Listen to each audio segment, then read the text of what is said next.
এদিকে সাকিব আল হাসানের বিরুদ্ধে গ্রেফতারি পরোয়ানায় ভক্ত সমর্থকদের মাঝে মিশ্র প্রতিক্রিয়া। বেশিরভাগই বলছেন সুষ্ঠু তদন্তে দোষী প্রমাণিত হলে সাকিবকে আইনের আওতায় আনা উচিত। যতটা অর্জন, ক্রিকেটের যতটা অর্জন, তার পিছনে কিন্তু সাকিব আল হাসানের অবদান সবচেয়ে বেশি। বিশ্বের সেরা একজন খেলোয়াড়, অলরাউন্ডার, মানে বিশ্বের নাম করে একজন খেলোয়াড়। সে এই রাজনীতিক বলেন বা রাজনীতির বাইরে বলেন, যে কোনো অবস্থায় সে এখন একজন গ্রেফতারের পরোয়ানা আসামি। হ্যাঁ, এটা কিন্তু আমাদের জন্য খুবই দুঃখজনক। সে তার খেলোয়াড়ি জীবনে আমার দেখা সে অর্থের প্রতি তার লোভটা বেশি ছিল সব ক্ষেত্রে। এখন সে যতটুকু ভালো প্লেয়ার ততটুকু অর্থ লিপাসু। অপরাধী শাস্তি পাওয়া উচিত, আমরা এটা মনে করি। কারণ উনি যে লেভেলেরই হোক, খেলা হচ্ছে আরেকটা পার্ট, আর তার অপরাধটা হচ্ছে আরেক রকম।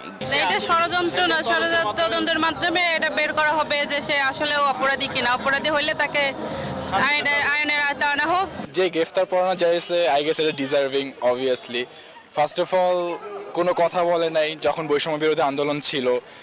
আমাদের মতো ইয়াং জেনারেশনরা তার প্রতি মানে তার পাগলা ভক্ত ছিল এক কথায়। বাট সে যখন এটা নিয়ে কোনো মুখ খুলে নেয়, এটা আমাদের মনের মধ্যে একটা মানে কি বলবো, দুঃখ।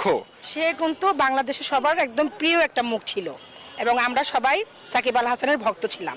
উনি রাজনীতিতে এসেই একদম ক্রিকেট দলটাকে ধ্বংস করে দিয়েছে। সাকিব আল হাসানের শূন্যতা বাংলাদেশে অন্য ক্রিকেটার কখনোই আসবে না, তাকে অবশ্যই আমরা মিস করব। কিন্তু সাকিব আল হাসান আজকে ভালো একটি পজিশনে থাকার কথা ছিল। দলীয় আসলে সহিংসতার কারণে মূলত ওনার এই পদপতন যাওয়াটা বলতে পারেন।